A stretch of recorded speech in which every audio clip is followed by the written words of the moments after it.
Pierre, a UFPE tem como tripé o ensino, a pesquisa e a extensão.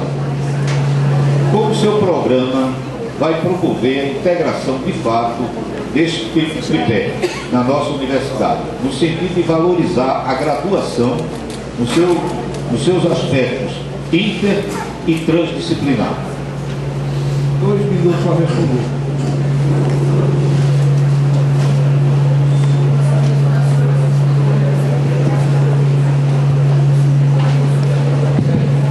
Bom, professor Gilson, em relação à graduação, eu acho primeiro que a gente tem que dar poder ao coordenador do curso.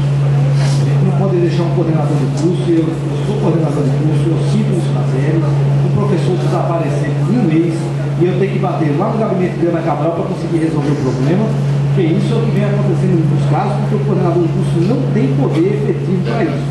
E a ideia nossa é justamente dar poder ao coordenador do curso e ao coordenador dos grupos de pesquisa, inclusive porque os grupos de pesquisa não existem do ponto de vista formal. Então, o primeiro ponto é esse.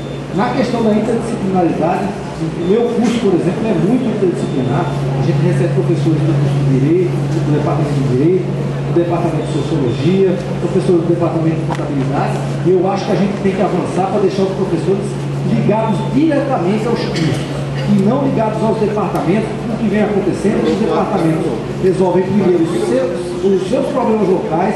Por exemplo, o departamento de Sociologia vai resolver, óbvio, os seus problemas de Sociologia para depois passar a resolver os problemas de administração.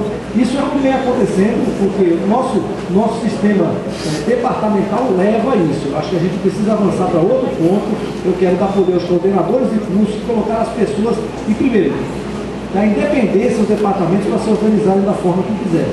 Então eu acho que nesse caso as pessoas podem ser relacionadas diretamente ao curso, estarem ligadas ao coordenador do curso e estarem ligadas também aos núcleos de pesquisa, ao invés de estarem ligadas ao departamento. Como eu já falei antes, aqui eu já acho que foi um avanço nós organizarmos através de núcleos ao invés de departamento, porque na prática as pessoas hoje estão nos seus núcleos de pesquisa, fazendo pesquisa, e estão ligadas diretamente aos cursos. Então eu acho que é um grande avanço se a gente colocar as pessoas diretamente para apoderar o coordenador de curso, para evitar situações como essa, um professor que desaparece durante um mês e depois o chefe do departamento passa a mão na cabeça dele como se nada tivesse do outro.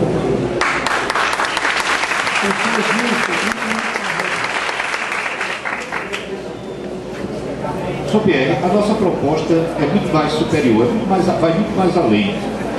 Nós acreditamos que o ensino ele não deve ser dado só em sala de aula e nos espaços tradicionais. Ele pode ser dado em qualquer lugar. Por exemplo, nós temos, vou dar 2 exemplos práticos, o projeto Baja, da engenharia mecânica, que prepara os carros, o grupo da engenharia automotiva, prepara os carros, os alunos preparam, pesquisam o que devem fazer, levam esses carros para a competição, tem extensão, e eles estão aprendendo tudo o que se passa na engenharia automotiva na prática.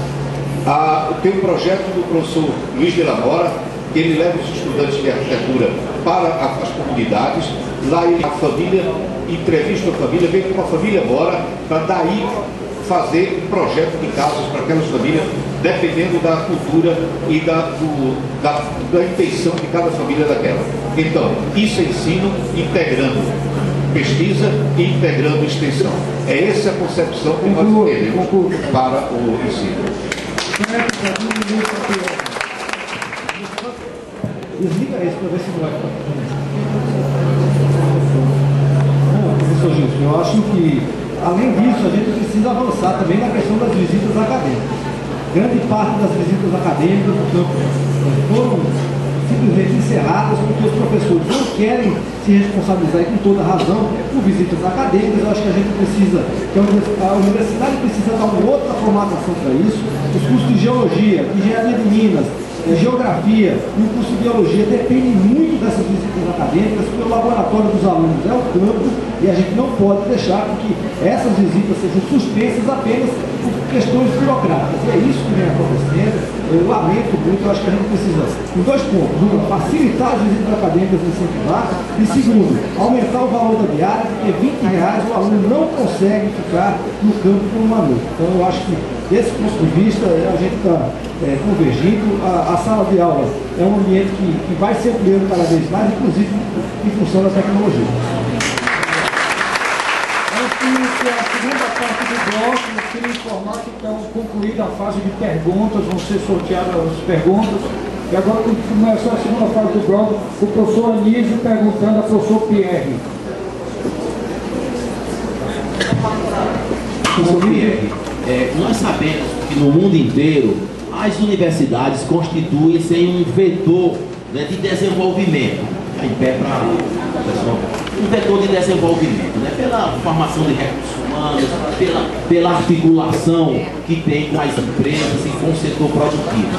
A UFPE, particularmente, tem uma ação muito forte, por exemplo, na área de informática, né, com o digital, com o CESA, que se origina do SIM, tem na área das biologia e saúde, a questão dos fármacos e medicamentos, na área da educação e formação de professores. A minha pergunta é como que o senhor vê a relação entre o desenvolvimento do Agreste e o papel que a universidade vem tendo através do centro e o papel futuro, né, que ela deverá ter, uma vez que foram tantos sonhos e tantas décadas que se passaram para que finalmente nós tivéssemos a UFPE no interior. 2 minutos, professor. Bom, você citou aqui o caso do CESA, do Porto Digital. Eu acho que quem não conhece o Porto Digital, ele saiu de dentro do centro de informática da universidade. Ele provavelmente foi a atividade da universidade que mais gerou empregos no estado de Pernambuco, eu acho, nos últimos 20 anos. Foi algo que deu extremamente certo.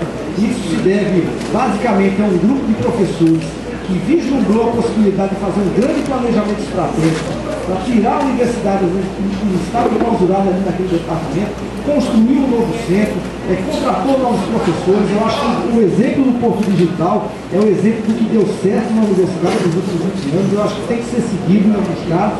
Eu acho que aqui para o Agreste a gente pode ter exemplos semelhantes com o setor têxtil. Eu acho que a universidade tem um papel fundamental no desenvolvimento econômico da região e também encontrando emprego para os seus alunos. Porque a primeira proposta que eu apresentei para vocês é da criação de uma central de empregabilidade da universidade, porque fica fácil para a instituição arrumar emprego para os seus alunos quando dá isso um caráter institucional, ao invés de deixar as pessoas procurar por si só. Então, nesse caso, eu acho que o exemplo do Porto Digital é um exemplo a ser seguido. O centro de informática está de parabéns. Quando você visita aquele centro, você vê o clima organizacional para cima, as pessoas trabalhando dentro de um projeto institucional. E é lamentável que, em alguns casos, a gente tenha professores buscando saídas individuais para ganhar uma complementação salarial, quando na verdade alguns outros centros conseguiram saídas coletivas, e o centro de informática é um exemplo disso, gerou emprego para Pernambuco. Hoje no Porto Digital é em torno de 5 mil pessoas, com 5 mil pessoas trabalhando, ganhando um salário médio de R$3.000. Isso é algo que saiu dentro da universidade. Eu acho que isso precisa ser o tempo todo dito, que é algo que deu certo na instituição. Obrigado, minuto para ver. Isso aí daqui fora tá ruim.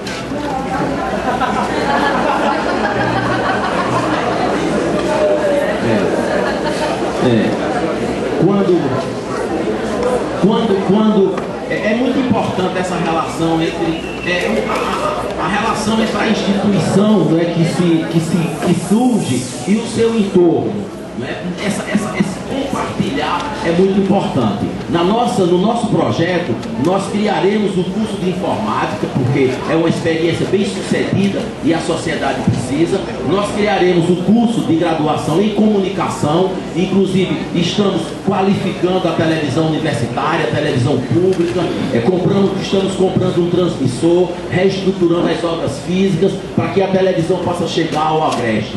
Estamos também criando o curso de ciências contábeis. ao mesmo tempo em que projetos articulados entre o design e as empresas, na indústria têxtil e na indústria da construção civil, nas áreas de gestão, em administração e economia. Então são projetos institucionais, projetos de extensão que articulam a universidade e o mercado, e todos nós ganhamos.